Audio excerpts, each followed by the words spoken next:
Exactly, but I did it opposite way. Right, So I started with opera, yeah. and then moved on to jazz after I finished my opera lessons. Yeah. So women's voices break as well. Yeah. So she told me to come back after I was 18, after the break. All right. But I didn't want to stop singing. It's okay. So I decided to start learning jazz technique and jazz vocals. Wow. So studied jazz vocals after that. Yeah. And really loved, I fell in love with jazz. Yeah. And fell in love with the whole genre of music. Mm-hmm. So, and dance as well. Of so course. I've been doing jazz dance and jazz vocals.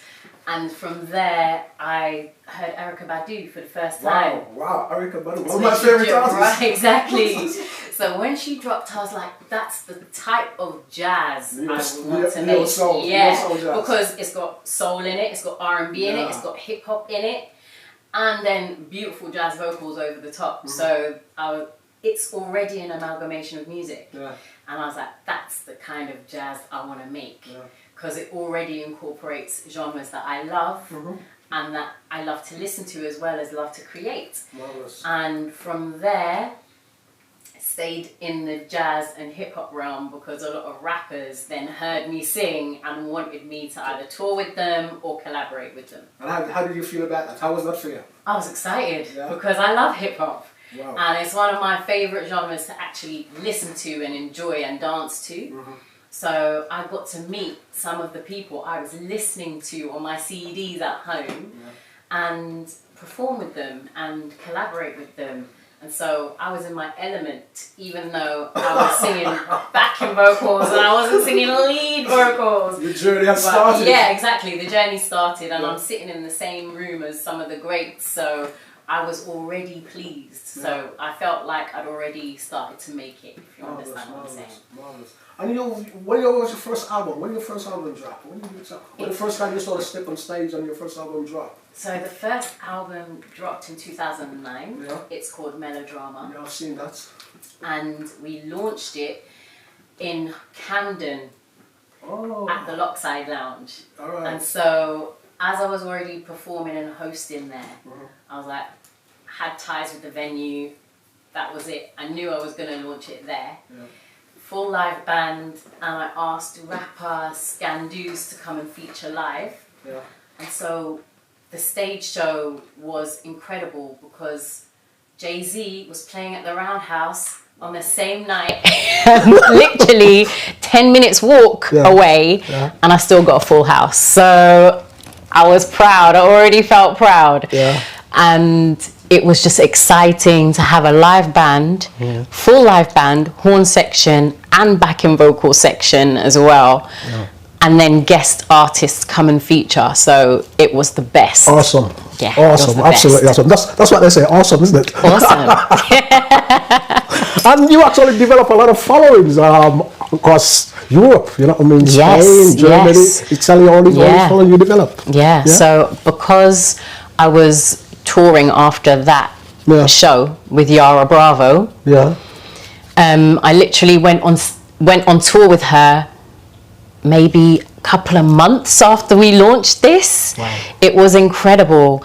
And she showed me how she set up her show, how she promoted her show, who she was working with. So I got like the inside fly on the wall view of how an artist who was a lot more professional and famous than myself sets up her whole show and then also her entire tour.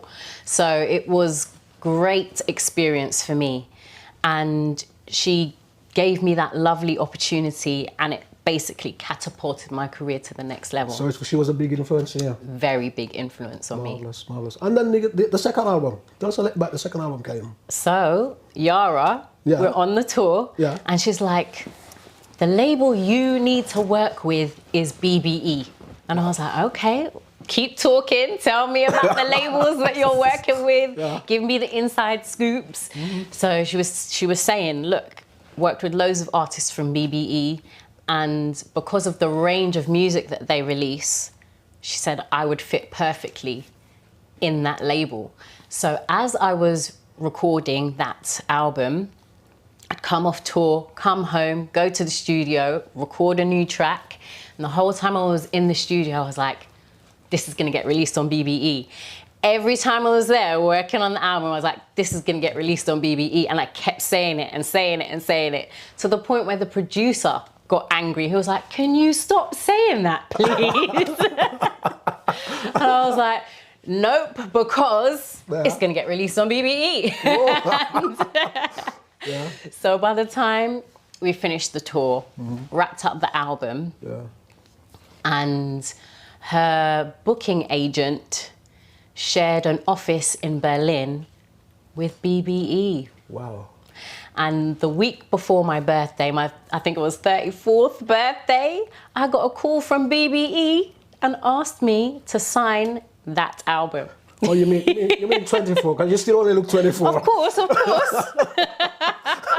are you talking about 24? 24, what are you talking about, girl? I sprayed it in. So, it was amazing because she just so happened to say, I've just received some new demos from Fae Simon. Do you want to hear it? And so she just played it in the office, and BBE were listening. And then they literally called me up and offered me a record contract. Marvelous. And that was another pinch me moment, because everything just seemed to be falling into place at that point. Marvelous. Who are some of the musicians you actually work with? Studio-wise? So right now, I've just finished an EP with the UK rapper Kaiser. Okay. And he's gone from rapping to production now. Right. So he was looking for a vocalist. I was recommended to him, and it was just easy. Yeah. It was lovely. The working relationship was very easy. So very easy to work with. He sent me the music. I recorded it, sent it back, stamp of approval, and the project is complete. Marvelous. Right, so I'm going to play a little game with you now, because, you know, just let you relax. That's not... I'm gonna, I know you're relaxed, but I'm going to play a little game. I'm not relaxed now. You know, let's play a little game. Right. Okay. If you was in a room and you was locked in with your food and you had one artist, you can only choose one artist. Yeah. This is hard. You can only choose one artist to listen to their music. Who is it going to be? Oh my gosh. So you're taking too long to think. No. There can't only be one. You're having one. You're locked in a room. There's nothing else you can have. There's nothing out there. You can only have one artist. Who's it going to be? Okay.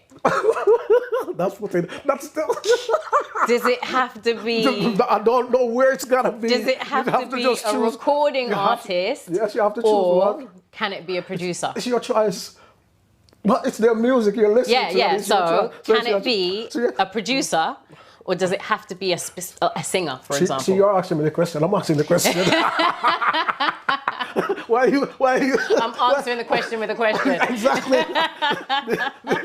Your mother never tell you not to ask a question and a question. So it could be anybody. So it doesn't even matter. Anybody. You're taking too long, man. Timbaland. No, Timbaland is good. Yeah. I know that. Timbaland is a very, very good producer. And he's a very good... Right. Yes. Because... Right, let me do that. Let's see that. Yeah. He's produced for an extensive that is good. range of artists. Yeah. I never thought of that, but now you said it. That's why I asked the question. It's good. Is it a producer or is it a singer? He does both. He does everything. Exactly. Yeah. Because with his productions, he's covered a wide genre of music and also worked with an extensive set of artists. Yeah. So if it, just off the top of my head, it would be him. Marvelous. Hot or, my next question is hot or cold? Hot. Summer or winter? Summer. Reggae, R&B, hip hop, soul, jazz, opera. Yes. Which one? Yes. Which one? The only answer is yes. Remember, you're locked in the room.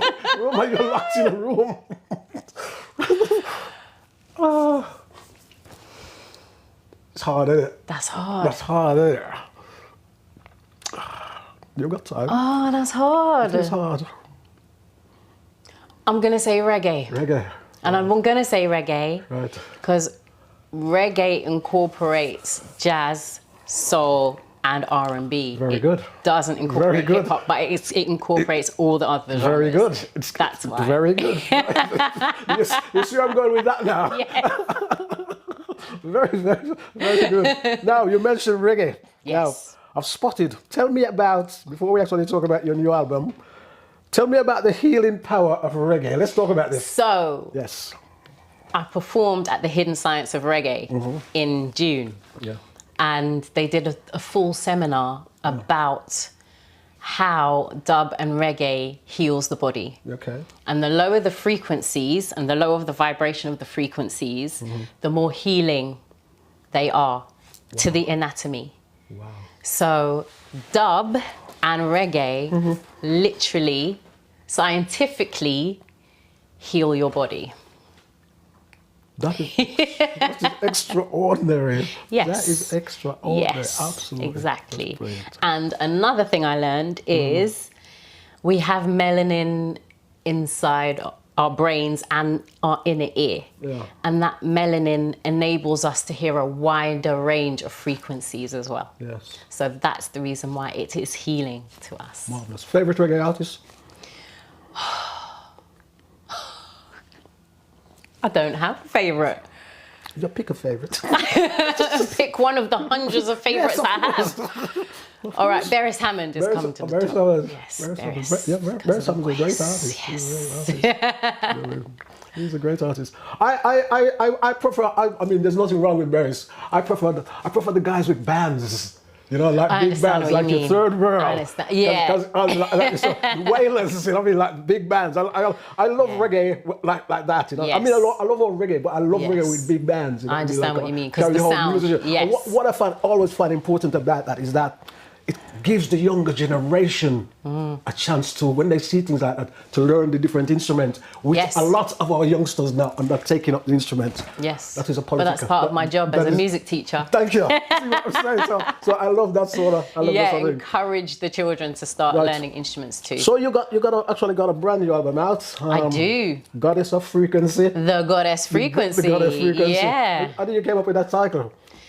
I was listening to a YouTube video and she actually said, the lady in the video said, "Oh, we've got to take it to the Goddess Frequency." And I was like, that's it. That's the title of the album. So I literally heard it and I was like, it's got to be that, specifically because, as you said, the healing vibrations, the fact that it uplifts everybody. Yeah. And at the time, that's how I felt. I literally felt closer to God and spiritually uplifted, just going through the whole album and then listening to the dubs as well. Marvelous. So, and it's got the normal tracks on it, and it's also got the dubs on it. Yeah, so we've spoiled everybody. We've got 8 full vocal tracks and then 8 dubs to match. Can we hear one of those tracks, please? Yeah. Of course. Yeah, of course. What's this one called? This one's called Sunshine. Sunshine, of course.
who have you worked with on this album?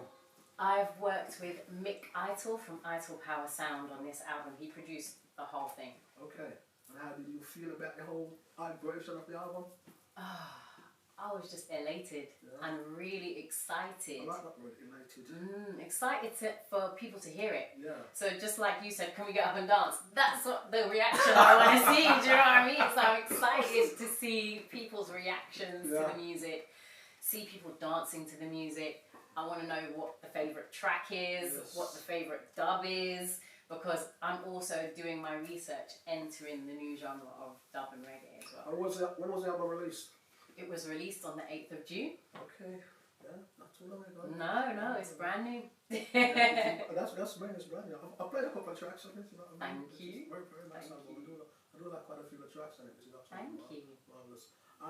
Will you be touring with this album, or what will you be doing? Yes. So right now I'm on the Goddess Frequency Radio Tour 2026. Wow. And big up to Music Media Management who have booked this extensive radio tour for me. Yeah. And we are moving into booking some gigs as well. Marvelous. So yeah. And you'll be touring the whole UK? That's the plan. What are you going to say to the people who about the album? Please come and experience the Goddess Frequency. There's a little bit of rocksteady, dub, reggae, lovers. So there's a little bit for everybody on this album. Yeah. Marvelous. Can we hear another track, please? What's this one called? In the Garden. In the Garden. Yeah. Wow.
In the Garden. I love that. Thank you. And it's positive. It's writing about things that is absolutely positive. Yeah. And you know some of those negative things we hear all the time, which surrounded us and bombard our head.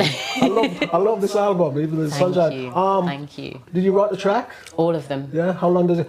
When you're writing it, how long does it take you to write the track? Or how? You know, let's get into it now. Let's get into it. So it depends. Yeah. Because I know. I write myself, so I know it can come to your head like that. Whoops. Exactly. And everybody's different. Exactly. It can come to your head like that, and then another time you're struggling.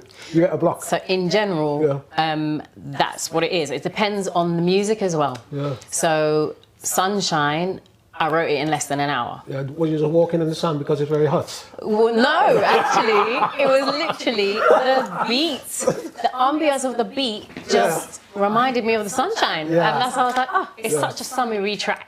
Okay. That's the feel that I got from the rhythm. So I was like, this is going to be easy. When it came to, for example, Weak Man, that took longer because I was more considered with the approach and it was more political. Is it? So because it was a more political track and I was more considered with what I want to say and how I want to say it. Yeah, I understand. How you want it to go across it, how you want it to come out, how you want it to sound. Yeah, right. I understand. So I wrote it about a specific person, but I wanted it to be general. Yeah. So I had to I had to be very, very careful with how I wrote the song. Yeah. So it took a couple more hours to write that one. Yeah. But for Rastafari, which is the closing track of the album, because the rhythm was what I would consider a dub ballad, it was so melancholic and very beautiful, and the tempo was slower. It took me weeks to write this song because I knew that I had to come hard. I had to make sure that the lyrics were correct. I'm entering a new genre. I have to be respectful of that genre and the style. And I wanted it to resonate with people. So it took even longer for me to complete that one. And this was receiving completed compositions and then having to complement those compositions. So as you know, as a musician, you can either work with live musicians and right there in the studio with them. That's right. Or you could just be on the bus and be like, it's just come to you. And you write a full song in 20 minutes while you're riding the bus. That can happen too. So or you can just write a couple of lines. And it takes ages for you to synchronize it, or for it to sort of rhymes. You might just get one riff, and I might repeat that for months before you actually write a whole song. So it just depends on the music at the time, the composition, if the composition's complete, and who else I'm working with. If I'm working with 5 musicians, then we'll sit down and work on it together. If it might be one producer, I can take it away and work on it in private and then come back and record it in the studio with him. So it just depends really on the actual process at the time. I know how do you feel about being in the studio? I know you got to do in the studio. So how do you feel when you're working in the studio? Nervous. Always nervous. Why is that? When you're live, people are more forgiving because they know things happen live. Anything can happen. I could be singing away and all of a sudden the mic lead can fall out and I sound great, but it didn't stop the technical hitch. Do you know what I mean? Anything can happen when you're live. So people are a lot more forgiving when they see you live. But if you're recorded and then you expect people to pay for those recordings especially, they want quality. And you as an artist have to take pride in that work and make sure that you've done your quality control. Marvelous. So that's why I'm a little bit more nervous in the studio, because I know it's being committed to a recording as well. If you come back to try and get that same feel again, you might not be able to recreate it. So this album, how long have you been working on this album? So I worked for 2 years on this album, couple of years it took. This is the longest I've ever taken to work on one project actually. Wow. So I'm very proud of it, and with every track stands alone. This is it. So with every track individually, I love every track individually because I worked hard on it. Marvelous, marvelous. Can we have another track, please? Can we have the very end one? Is that possible? The one you talk about, Rastafari. Rastafari.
It's an awesome album. Thank you. Absolutely marvelous. Thank you.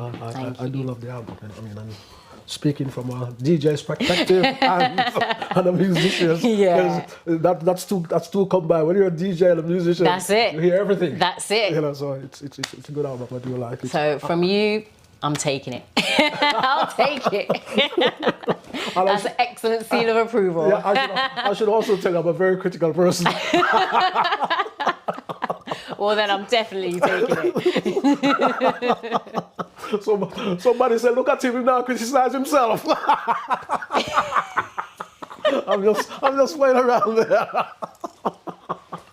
Anyway, where can we find the album? You can find the album on Bandcamp. Okay. So it was Mick's idea to make sure it was released on Bandcamp, to make sure as musicians we actually recoup our investment. Okay. So you can find it on my Bandcamp page, Fae Simon, Faesimon, or you can find it on the Ital Power Music Bandcamp page, and you can also find it on my website, all the W's, faesimon.com. Right. Okay. My next question is 60 years, Notting Hill Carnival. Guess what? Tell me about Notting Hill Carnival. I'm gonna play at Notting Hill Carnival this year. I'm so excited. Marvelous. So I haven't been here for a couple of years. You have to come now. Yeah. You have a reason. Definitely. So I'll be playing with King Tubby Sound on the Sunday. Wow. And Channel 1 Sound System. Channel 1 Sound System. That's it. Wow. The big ones. The big one. I know. And then on Monday, I'll be playing 4-play sound system with DJ Mixmaster J. Wow. So I'm going to have a great double bill. How are you feeling about that? I'm so excited. I'm already nervous. You should be like an artist I met a couple of weeks ago. He says, I'm never nervous. I'm always nervous. Oh, yeah? Yeah, always nervous. Yeah. But I think it's a good thing because you can convert the nerves into positive energy. So I recall when I stepped on stage playing my guitar and singing, I always put my sunglasses on. Just so that you can hide the eyes. That's what kills my nerves. Yeah. And once my sunglasses on, I got to 2 tracks. Once I get 2 tracks in, I take my sunglasses and I put it on my back line. Yeah, because you're comfortable now. That's it. That's me. Once I get to the second track, I'm like, okay, we're good. We're good. Yeah, we did it. We started. So I know the feeling. Yeah, we all use different techniques. Yeah, exactly. But no, I'm always nervous. But I don't think that's a bad thing. No. That's great. That's absolutely great. Say hello to everyone out there for me, where they can find you again. Of course. We're coming to a close. We're going to lock it down. We're going to play a couple more of your tracks. Thank you. And tell us where we can find you and where you're going to be. Of course. Please come and find me everywhere online. I'm on X. I am on Instagram. I am on YouTube. I am all over the internet as Fae Simon, Faesimon. Or you can also find me as the Afro Fairy, AFROFAERIE. Wow, I like that, the Afro Fairy. Shall I ask where you get that name from? Actually, my name means fairy. Is it? Yeah, that's my actual name. So Fae means fairy. Yeah. So I'm the only fairy I know with an afro. So anybody you want to say hello to? Yes, I would love to give a big shout out to Ital Power Sound and Mick from Ital Power Sound and Ital Power Music, as well as Lady Di from Music Media Management for putting together such an amazing tour. Thank you.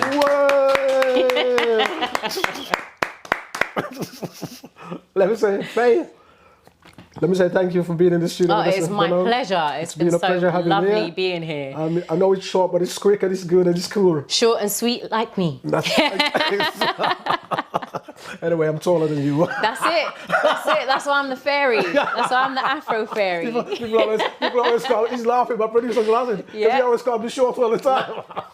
I am the short stuff in the building. He's going to say to me that. He's going to say to me, oh, you're taller than somebody. Exactly. You finally met someone you're taller than, yeah?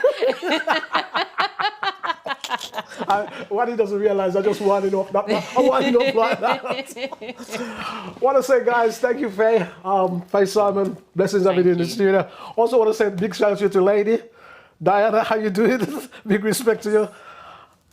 Gifting that talented. I love that name. My producer, shout out Break Tru TV, massive respect. Don't forget you can catch me here again with different interviews, different special interviews. We got quite a few different interviews coming up. You can also catch me on the Drive Time Show, Car with the Sea, Thursdays and Fridays. And I've actually got a special guest very, very soon. Is it this Thursday? this Thursday, the fire mama herself, Queen Ifrica. We'll be talking to Queen Ifrica on the Drive Time show this Thursday. The show goes out from 6 till 8. Sorry, from 3 till 6. Let me say thank you very much. God bless you. Look after yourself. My time is here.